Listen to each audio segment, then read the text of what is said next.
Cariocas mais velhos se lembram com saudosismo e os mais novos nem sequer ouviram falar. O que existe hoje no final da Avenida Rio Branco, entre a Cinelândia e a Baía de Guanabara, são apenas um estacionamento subterrâneo e uma praça feiosa e pouco frequentada. Não se vê nenhum vestígio do imponente Monroe, o palácio que abrigou o Senado entre 1925 e 1960. Desapareceu como se nunca tivesse existido. A mudança para o Palácio Monroe ocorreu há exatos 90 anos. Os senadores trocavam um antiquado e deteriorado Palácio Conde dos Arcos por um edifício que conseguia transmitir as ideias de solidez e poder. A história do Monroe, porém, começa muito antes da chegada do Senado. O palácio foi originalmente construído nos Estados Unidos, em 1904, como pavilhão do Brasil na Exposição Mundial de St. Louis, no estado do Missouri. O projeto do engenheiro brasileiro Souza Aguiar foi considerado pela imprensa americana como a joia da coroa dos pavilhões estrangeiros da feira.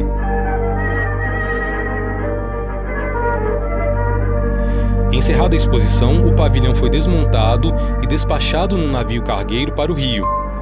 Foi refeito no ponto mais nobre da capital da República, a Avenida Central, atual Rio Branco, e ganhou o nome de Palácio Monroe em homenagem a James Monroe, o presidente dos Estados Unidos que combateu a interferência das potências europeias nos países da América. Nos primeiros anos, o Palácio Monroe não teve função específica. Virou uma espécie de salão de festas para cerimônias do governo. Depois passou a ser a sede provisória da Câmara dos Deputados. O Senado procurava um prédio maior e mais moderno. Quando a capital foi transferida do Rio de Janeiro para Brasília, em 1960, o Palácio Monroe entrou num período de decadência.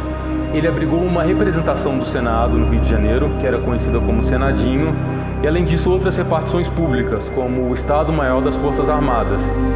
Nesta cena do filme Roberto Carlos em Ritmo de Aventura, de 1968, uma imagem rara, o Monroe visto de helicóptero, 8 anos antes de ser demolido.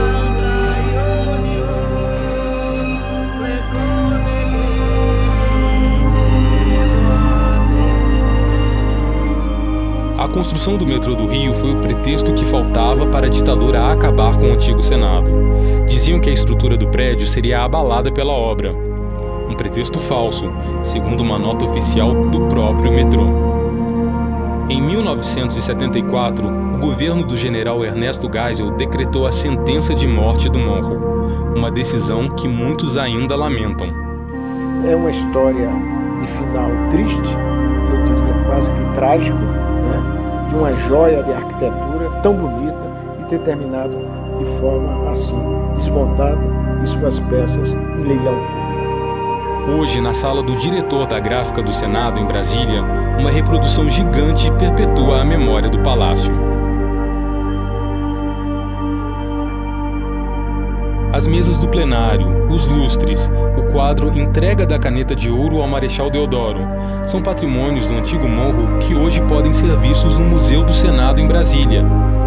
Um lugar de destaque no plenário, outro remanescente do antigo palácio, é o busto de Rui Barbosa. 2 dos 4 leões que ornavam a entrada estão no Instituto Brenan, no Recife.